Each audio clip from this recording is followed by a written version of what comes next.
welcome to this week's edition of ETV News. I'm Danny Fountain. And I'm Erin Fitzsimons. A Florida postal worker was arrested after sending the Capitol into lockdown when he flew a small one-person helicopter onto the lawn of the U.S. Capitol on Wednesday. The helicopter's intent was to help pilot Doug Hughes carry 535 letters to the members of Congress addressing campaign finance corruption. Hughes said he has been planning this stunt for months, even setting up a website with a live webcam of the flight. While the mission of flight was to raise awareness of corruption, many people are more concerned about the air security in D.C., causing Hughes' message to be overshadowed. The teenage son of a Canadian diplomat was charged Wednesday in South Florida for what investigators are calling a bloody drug-related shooting that ended up killing two teens. 15-year-old Mark Wabafaibazu was indicted on first-degree felony murder charges and will be indicted as an adult. Wabafaibazu is the son of Roxanne Doobie, who is Canadian's consul general in Miami. His 17-year-old brother, Gene, was killed on March 30th in a shootout over a drug deal, and another teenager, 17-year-old Joshua Wright, was also killed. Wabafaibazu's attorney says that his client will plead not guilty. Early at the Wyndham Childhood Center, police flocked to Valley Street in Willimantic after gunfire rang out near a school for young children yesterday afternoon. According to a spokesperson for the department, police said a passenger in a car fired shots around 3:30 p.m. Two pedestrians were standing on the sidewalk at the time. The Wyndham Early Childhood Center nearby at 322 Prospect Street locked down immediately, and police went to check on the well-being of the children. No one was hurt. Police are asking anyone at the Wyndham Hospital or Stop and Shop supermarket who saw or heard anything to come forward with any information. Minimum wage workers across the United States were protesting yesterday, April 15th, to increase minimum wage to $15 an hour. The protest had been strategically planned to be placed on tax day for the Fight for 15 movement that involved 200 workers from U.S. cities that work in the fast food industry. The Fight for 15 movement began when hundreds of fast food workers went on strike in New York in 2012 over the Thanksgiving holiday. Since then, it has been expanded into 35 countries, sparking the debate around income inequality, according to its website. A 15-year-old girl from East Granby who went missing last Friday was found alive yesterday. She was in the Hartford home of 23-year-old Jonathan Gonzalez, a registered sex offender. The girl, who stated that she went to the home on her own accord, was not injured, and Gonzalez was arrested and charged with violating probation by having unsupervised contact with a minor. Gonzalez is being held in police custody on $1 million bond, and police officials are expecting to file more charges in connection with the case. Texas natives Danielle and Adam Busby welcomed the first known set of all-female quintuplets in U.S. history. The birth took just 4 minutes via C-section and was done at the Women's Hospital of Texas. Busby already has a 3-year-old daughter named Blake, and welcome Olivia Marie, Aveline, Hazel, Grace Parker, Kate, and Riley Page. This is the first set of all-female quintuplets in the world since 1969, and they were conceived with the help of fertility treatments. Congratulations to the new parents. Hillary Clinton announced on Sunday that she would seek the United States presidency for the second time, establishing herself as a possible 2016 Democratic nominee. Clinton is expected to meet soon with voters in Iowa and host a formal kickoff event at some point in May. After running for the Democratic nomination in 2008 and ultimately losing to President Obama, it was expected that Clinton would run again in 2016. Looking to become the first woman president in the United States history, Clinton is expected in the Democratic nomination. Most people use Facebook to rave about the great things in their lives, and that's exactly what Australian mother Jade Ruthven did after having her first child, Addison.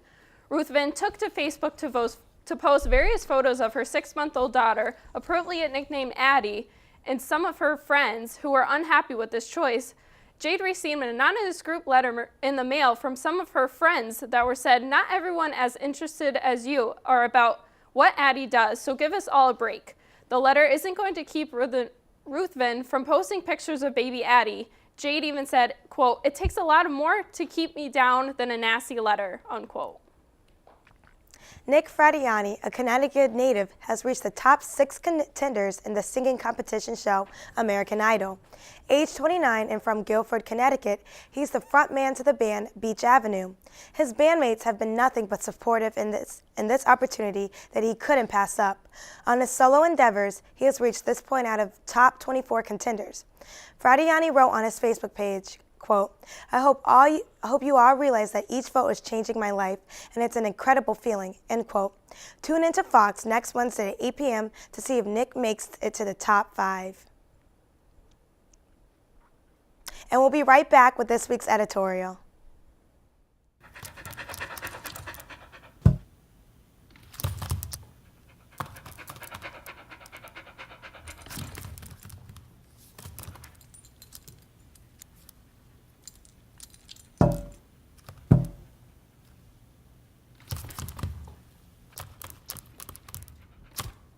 There's a shelter pet who wants to meet you. Meet one today. Visit theshelterpetproject.org. Adopt.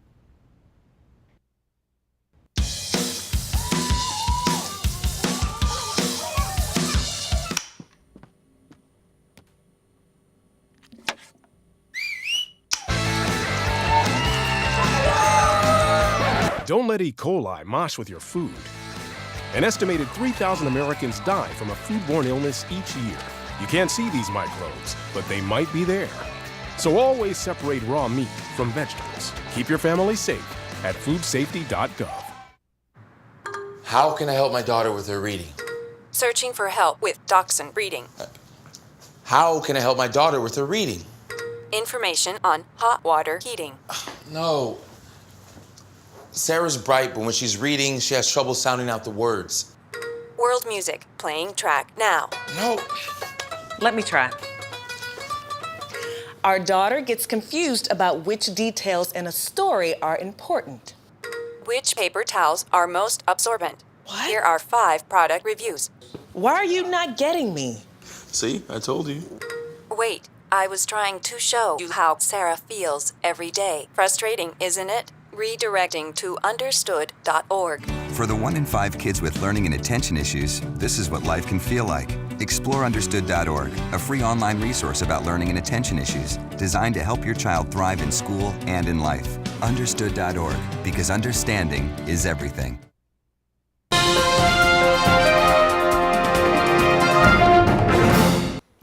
Hello everyone, I'm Yvonne Pineda and I'm with this week's editorial. Honestly, I really didn't know what to write for this editorial. There I was sitting in my room trying to think of an interesting topic to write about. And then my mind started to wander, and soon enough, memories were flooding in. I thought back to my childhood and how wonderful it was. I remember how my father would come in and play Barbie dolls with me. We would make up long stories and just fill our minds with imagination. Then I began to think of the sacrifices that my parents have made for me so far.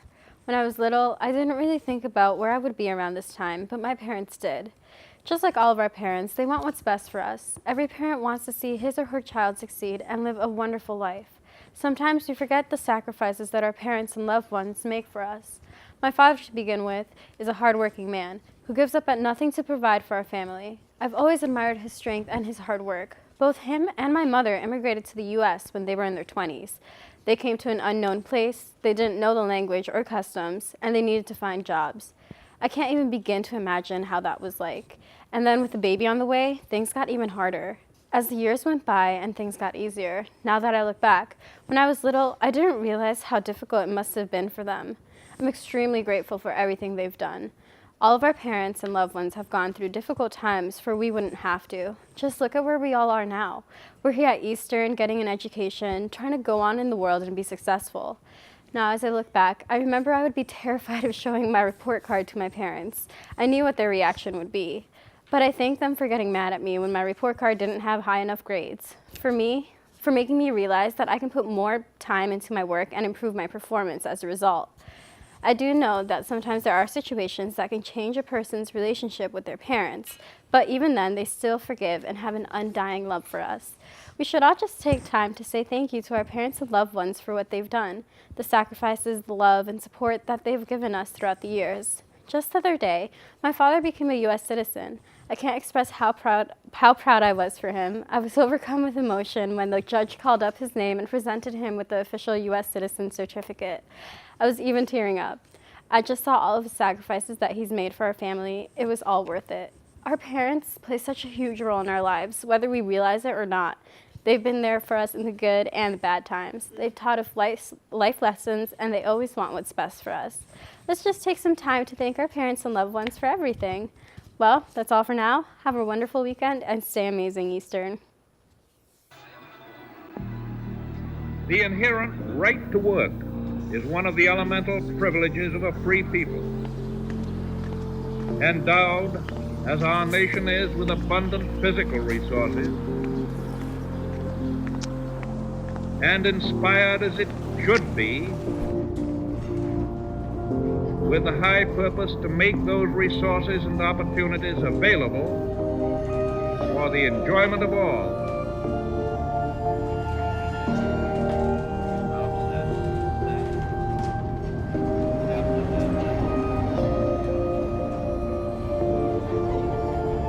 We approach this problem of re-employment with the real hope of finding a better answer than we have now.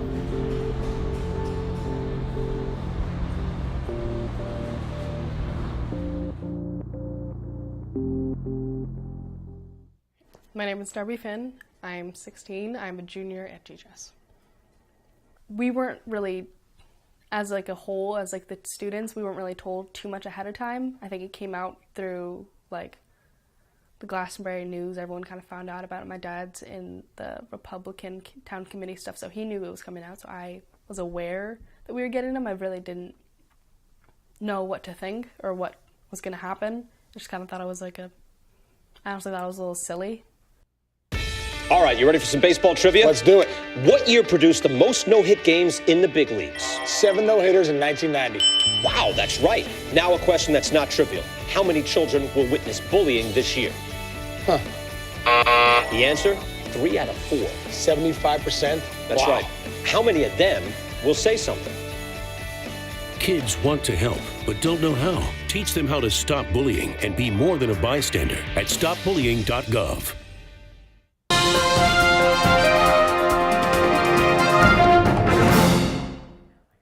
As end of the semester approaches, that means Cab Springfest 2015 is upon us. This year's theme is #college. April 22nd through April 26th, events include a barbecue on Hurley Lawn on Wednesday, a concert kickoff paint party in the Sports Center gym on Thursday the 23rd. Of course, what would bring Springfest be without the carnival on Friday the 24th? Eastern students and staff are free and $5 for the general public. Some of the other events include trivia night, fireworks at the athletic complex, and a trip to Coney Island. The week ends with a spring concert with T-Pain and DJ Earworm. Doors open at 6 and the concert begins at 7. Tickets are on sale now and are $10 for ECSU students, $15 for the public, and $20 at the door. Let's make the end of the semester a great one. For more information on Springfest, visit CAB's Facebook page or Twitter. The Instinct Art and Music Expo will be held April 21st from 12 to 7 p.m. in the Student Center lobby. The Instinct Art and Music Expo is a showcase of all forms of creativity and performance presented by your own fellow students. Art, poetry, music, and more. This event is a showcase from everything from painting, drawings, poetry, acoustic folk bands, choirs, dance teams, and more. All featured artists are students of Eastern. It will also support an important networking event for creative people in the same industry.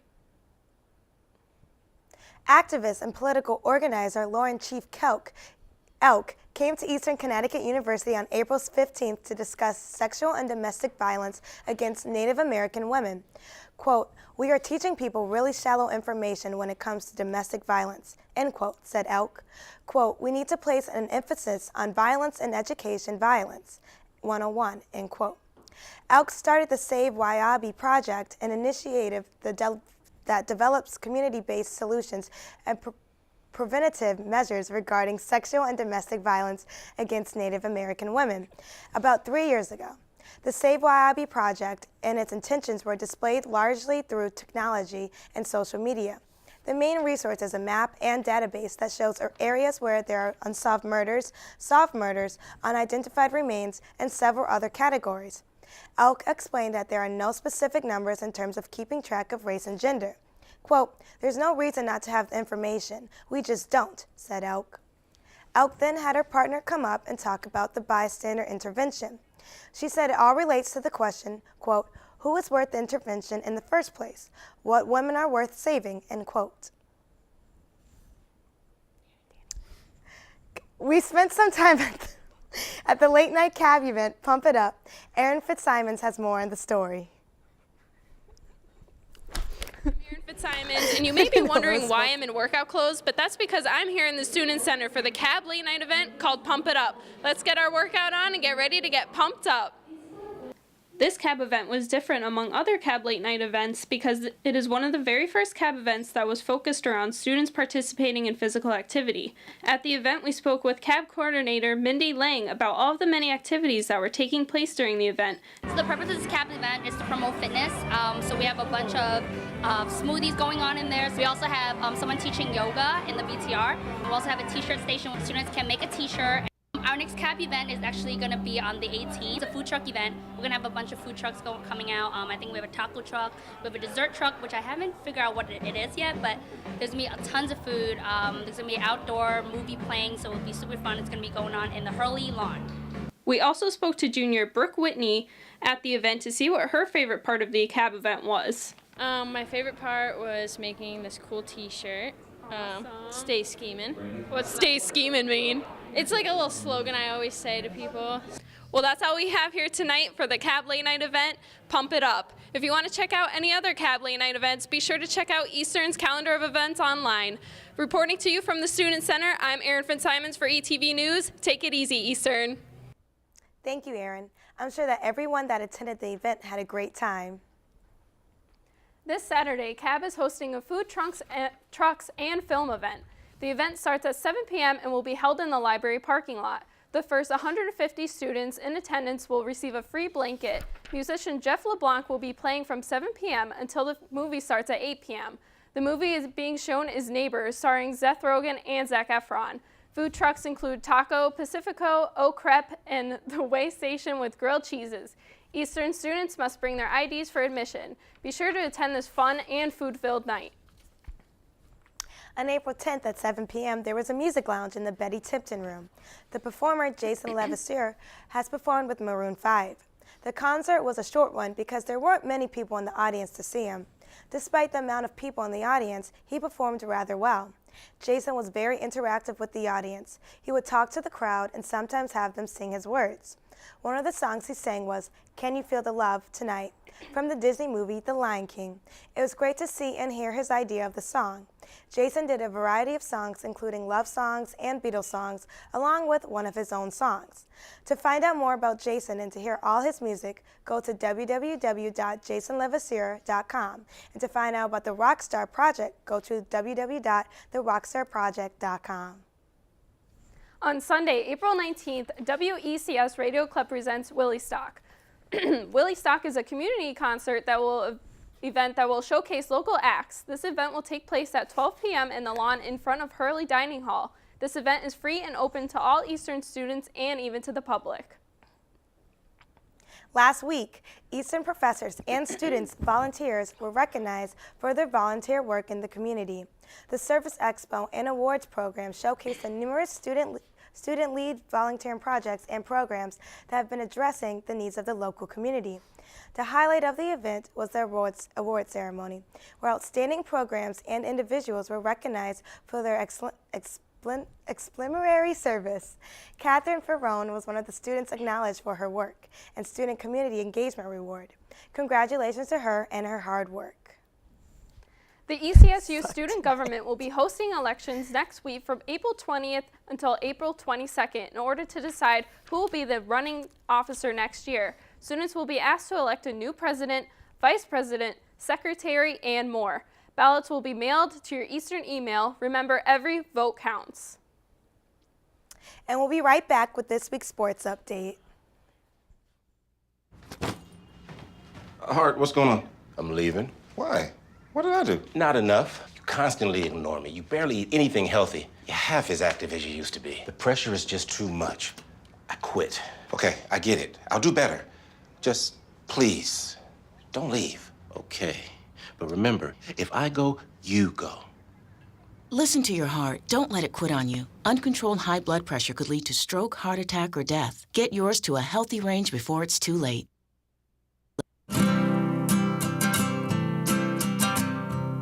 Every day across America, excess food is gathered by a network of good people at local food banks, giving hope to millions of children who struggle with hunger. They've earned their wings, and you can too. Together, we can solve child hunger. Support Feeding America and your local food bank at feedingamerica.org.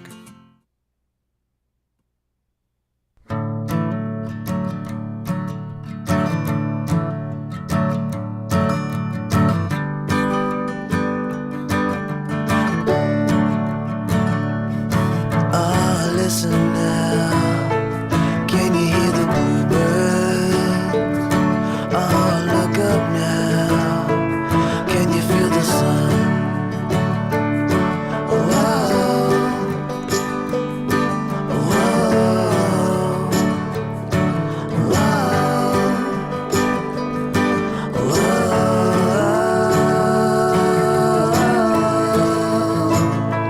Can you feel the sun?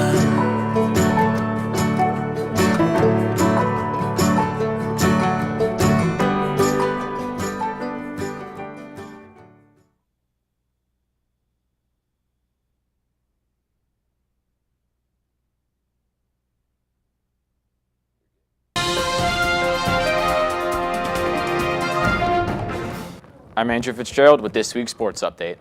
Pass, shoot, score seems like the perfect game plan for the men's lacrosse team. After a slow start to the season, the boys were able to get some quality wins against tough conference opponents. The Warriors traveled to UMass Dartmouth this past Wednesday, but goals by Zach Thresher, Dane Heckman, and Matthew Garcia just wasn't enough as they dropped a tough 10-9 decision. They will host Salem State this Saturday at 1 p.m., hoping to get a solid winning streak going. The men's baseball team didn't start the season the way they wanted to, but they're back on track with some recent wins against conference opponents.